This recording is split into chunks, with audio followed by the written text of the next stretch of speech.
Hi my dear students, कैसे आप सब। आपके अपने YouTube channel Indian online classes में आपका स्वागत है और मैं हूं आपके साथ में बशीर आलम। डियर स्टूडेंट्स, क्लास शुरू करने से पहले मेरी आपसे एक छोटी सी रिक्वेस्ट है कि आप इस लॉकडाउन में अपने अपने घरों में रहें और सेफ रहें। Thank you. तो चलिए अब हम लोग क्लास शुरू करते हैं। आज की क्लास में हम लोग क्लास 10th की मैथमेटिक्स चैप्टर नंबर 8 ट्रिगोनोमेट्री के बारे में पढ़ेंगे। तो चलिए सबसे पहले हम लोग ट्रिगोनोमेट्री का इंट्रोडक्शन और डेफिनेशन समझते हैं।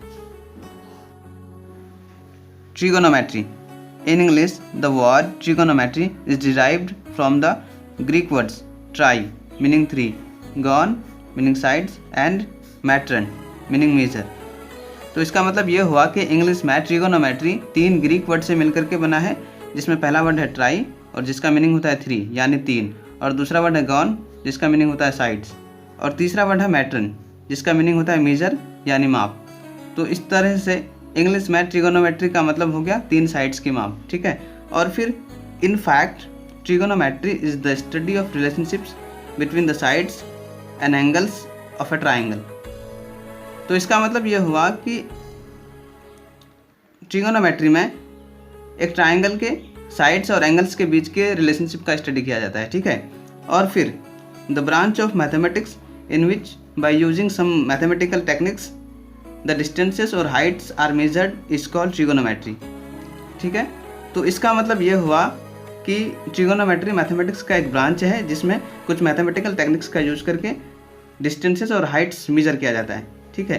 तो इस तरह से ट्रिगोनोमेट्री का इंट्रोडक्शन और डेफिनेशन क्लियर है। तो चलिए अब हम लोग ट्रिगोनोमेट्रिक रेशियोज को समझते हैं, ठीक है।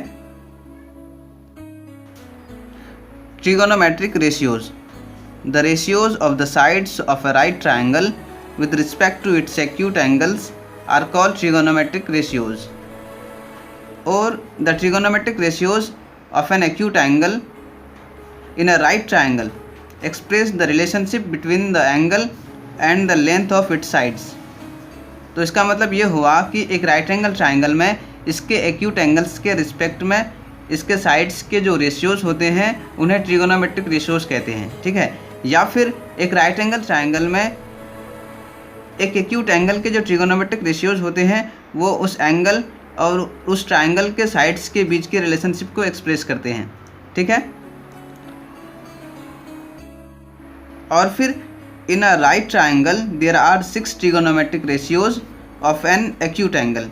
इसका मतलब ये हुआ कि एक राइट एंगल ट्राइंगल में एक एक्यूट एंगल के 6 ट्रिगोनोमेट्रिक रेशियोज होते हैं, जिसमें पहला है sine theta equals to P by H, दूसरा है cos theta equals to B by H, और तीसरा है tan theta equals to P by B, और चौथा है cosec theta equals to H by P, और पांचवा है sec theta equals to H by B, और छठा है cot theta equals to B by P, ठीक है। और फिर यहाँ पर हम लोगों को एक चीज़ ये नोटिस करना है कि यहाँ पर हम लोग देख रहे हैं कि sine theta equals to P by H है और cosec theta equals to H by P है। तो इसका मतलब ये हुआ कि साइन थीटा और कॉसेक थीटा दोनों एक दूसरे का ऑपोजिट है, ठीक है। और फिर इसी तरीके से कॉस थीटा और सेक थीटा भी दोनों एक दूसरे का ऑपोजिट है, और फिर टैन थीटा और कॉट थीटा भी दोनों एक दूसरे का ऑपोजिट है। और फिर यहाँ पर एक चीज़ हम लोगों को ये भी समझना है कि यहाँ ये सब P, H और B क्या है, ठीक है। तो in trigonometry P means opposite side of the angle, B means adjacent side of the angle and H means hypotenuse, ठीक है। अब इन चीज़ों को हम लोग फिगर की हेल्प से समझते हैं। तो जैसा कि फिगर में दिखाया गया है कि ABC एक राइट एंगल ट्राइंगल है जिसमें एंगल B 90 डिग्री है, ठीक है। अब यहाँ पर एक चीज़ आपको हमेशा याद रखना है कि एक राइट एंगल ट्राइंगल में 90 के ऑपोजिट जो साइड होता है वो हमेशा हाइपोटेन्यूज होता है और उसको H से इंडिकेट किया जाता है, ठीक है। और यहाँ पर राइट एंगल यहाँ पर B है और इसका ऑपोजिट साइड AC है, तो यहाँ पर AC हाइपोटेन्यूज है और इसको हम लोग H से इंडिकेट कर देते हैं, ठीक है। और यहाँ पर एंगल A और एंगल C दोनों के लिए हाइपोटेन्यूज AC है, ठीक है। अब हम लोग एंगल A और एंगल C के लिए P और B फाइंड करते हैं। तो एक तरफ हम लोग इसके लिए फॉर एंगल A लिख देते हैं और एक तरफ हम लोग फॉर एंगल C लिख देते हैं, ठीक है। और जैसा कि मैंने पहले ही बताया कि एंगल A और एंगल C दोनों के लिए यहाँ पर हाइपोटेन्यूज क्या है, AC है, तो दोनों के लिए H हम लोग AC लिख देते हैं,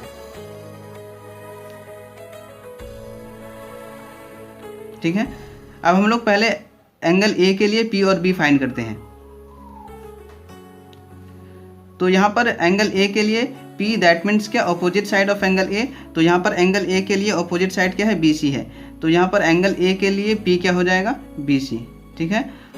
और अब फिर एंगल ए के लिए B दैट मीन्स क्या, adjacent side of angle A. तो यहाँ पर एंगल ए के लिए एडजेसेंट साइड क्या है, AB है। तो यहाँ पर एंगल ए के लिए B क्या हो जाएगा, AB, ठीक है। अब फिर हम लोग एंगल C के लिए P और B फाइंड करते हैं। तो यहाँ पर एंगल C के लिए P दैट मीन्स क्या, opposite side of angle C। तो यहाँ पर एंगल C के लिए अपोजिट साइड क्या है, AB है। तो यहाँ पर एंगल C के लिए P क्या हो जाएगा, AB, ठीक है। और फिर एंगल C के लिए B दैट मीन्स क्या, adjacent side of angle C। तो यहाँ पर एंगल C के लिए एडजेसेंट साइड क्या है, BC है। तो एंगल C के लिए B क्या हो जाएगा, BC, ठीक है। और इन चीज़ों को हम लोग और अच्छे से समझने के लिए कुछ क्वेश्चन सॉल्व करते हैं, ठीक है। तो जैसा कि एक क्वेश्चन है, consider triangle ABC right angle at B in which AB equals to 3 centimetre, BC equals to 4 centimetre and AC equals to 5 centimetre. Find the trigonometric ratios of the angle A। तो चलिए हम लोग इस question को solve करते हैं। तो question को सॉल्व करने के लिए सबसे पहले हम लोग फिगर बना लेते हैं, ठीक है। तो अब हम लोगों ने क्वेश्चन के अकॉर्डिंग फिगर बना लिया है, जिसमें ABC एक राइट एंगल ट्राइंगल है, जिसमें एंगल B 90 डिग्री है और AB 3 सेंटीमीटर है, BC 4 सेंटीमीटर है और AC 5 सेंटीमीटर है। अब हम लोगों को एंगल A के लिए ट्रिगोनोमेट्रिक रेशियोज लिखना है, ठीक है। तो चलिए हम लोग एंगल A के लिए ट्रिगोनोमेट्रिक रेशियोज लिखते हैं। और पहला ट्रिगोनोमेट्रिक रेशियो क्या है, साइन। तो क्या हो जाएगा, साइन A। और साइन A इक्वल्स टू क्या होता है, P/H। Sine A equals to P/H। अब यहाँ पर एंगल A के लिए P क्या है, एंगल A के लिए P BC है, ठीक है। और एंगल A के लिए H क्या है, एंगल A के लिए H यहाँ पर AC है। तो साइन A यहाँ पर क्या हो जाएगा, BC/AC। और फिर BC की वैल्यू है 4 सेंटीमीटर और AC की वैल्यू है 5 सेंटीमीटर। तो इस तरीके से साइन A इक्वल्स टू क्या हो गया, 4/5। और फिर दूसरा ट्रिगोनोमेट्री रेशियो लिखते हैं, ठीक है। तो दूसरा ट्रिगोनोमेट्री रेशियो कॉस।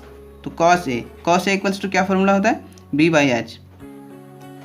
और फिर एंगल A के लिए B क्या है, एंगल A के लिए B है AB, ठीक है। और फिर एंगल A के लिए H क्या है, AC, ठीक है। और फिर AB की वैल्यू है 3 सेंटीमीटर और AC की वैल्यू है 5 सेंटीमीटर। इस तरीके से cos A इक्वल्स टू क्या हो गया, 3/5। अब फिर तीसरा trigonometry ratio tan A। tan A equals to क्या होता है, P/B। अब एंगल A के लिए P फिर क्या है, BC लिख दिया। और फिर B क्या है, एंगल A के लिए B AB है, AB लिख दिया, ठीक। और फिर BC की वैल्यू 4 और AB की वैल्यू 3। तो इस तरह से tan A इक्वल्स टू क्या हो गया, 4/3। और फिर आगे के 3 ट्रिगोनोमेट्री रेशियो लिखने के लिए क्या करेंगे, इसका अपोजिट करेंगे। और साइन का अपोजिट क्या होता है, कॉसेक। तो कॉसेक A इक्वल्स टू क्या हो जाएगा, H/P और AC/BC इक्वल्स टू 5/4। और फिर कॉस का अपोजिट होता है सेक। सेक A इक्वल्स टू क्या हो जाएगा, H/B और ये हो जाएगा फिर AC/AB और फिर ये 5/3। और फिर tan का अपोजिट होता है कॉट। और cot A इक्वल्स टू क्या हो जाएगा, फिर tan का opposite B/P equals to AB/BC और ये हो जाएगा फिर 3/4, ठीक है।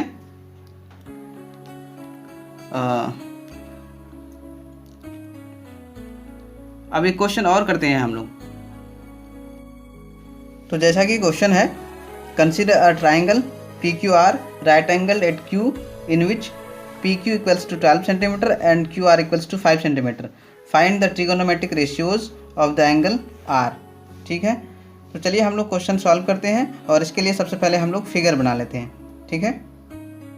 तो अब हम लोगों ने क्वेश्चन के अकॉर्डिंग फिगर बना लिया है, जिसमें PQR एक राइट एंगल ट्राइंगल है और एंगल Q 90 डिग्री है और PQ 12 सेंटीमीटर है और QR 5 सेंटीमीटर है। अब हम लोगों को एंगल R के लिए ट्रिगोनोमेट्रिक रेशियोज लिखना है। तो यहाँ पर हम लोग देख रहे हैं कि इस ट्राइंगल में 2 साइड हम लोग को मालूम है बट तीसरा साइड हम लोग को मालूम नहीं है। और किसी भी ट्राइंगल में एक्यूट एंगल का ट्रिगोनोमेट्रिक रेशियोज लिखने के लिए हम लोगों को सबसे पहले तीनों साइड मालूम होना चाहिए। तो सबसे पहले हम लोग यहाँ पर पाइथागोरस थ्योरम यूज करके तीसरा साइड फाइंड करेंगे। तो पाइथागोरस थ्योरम के अकॉर्डिंग क्या होता है,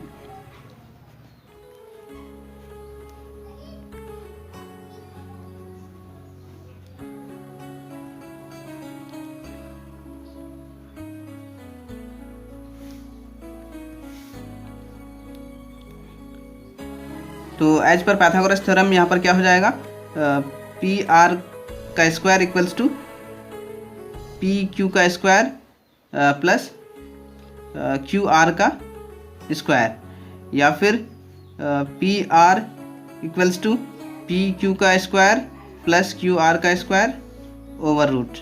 ठीक है, या फिर अब हम लोग क्या करेंगे, पी क्यू का वैल्यू रख देंगे और फिर क्यू आर का भी वैल्यू रख देंगे। पी क्यू का वैल्यू है 12 का स्क्वायर प्लस क्यू आर का वैल्यू है 5 का स्क्वायर। अब क्या हो जाएगा, ये 12 का स्क्वायर 144 और 5 का स्क्वायर 25, और फिर दोनों को ऐड कर देंगे। 144 और 25 दोनों मिलकर के क्या हो जाएगा 169, और 169 का स्क्वायर रूट होता है 13। तो therefore P R equals to 13 centimetre. ठीक है, अब यहाँ पर हम लोग पी आर इंडिकेट कर देते हैं 13 सेंटीमीटर। ठीक है, अब हम लोगों को एंगल आर के लिए ट्रिगोनोमेट्रिक रेशियोज लिखना है। ठीक है, तो पहला ट्रिगोनोमेट्रिक रेशियो क्या हो जाएगा, sine R. Sine R equals to क्या हो जाएगा, पी बाई एच, और एंगल आर के लिए पी क्या है, P Q by H.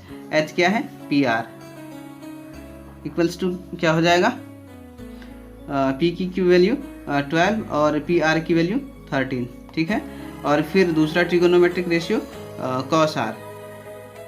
Cos R equals to क्या हो जाएगा, बी बाई एच, और एंगल आर के लिए बी क्या है, बी दैट मीन्स क्या, adjacent side, Q R by H क्या है, पी आर, और क्यू आर की वैल्यू है 5 और पी आर की वैल्यू है 13। ठीक है, और फिर तीसरा ट्रिगोनोमेट्रिक रेशियो tan r।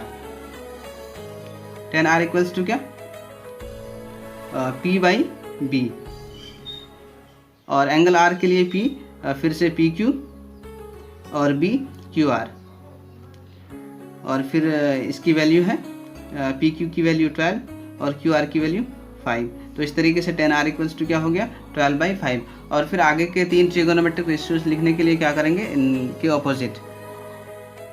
तो यहाँ पर अब स्पेस नहीं है, इधर यहाँ पर साइड में कर देते हैं। ठीक है, और चौथा ट्रिगोनोमेट्रिक रेशियो क्या हो जाएगा, कॉसेक आर।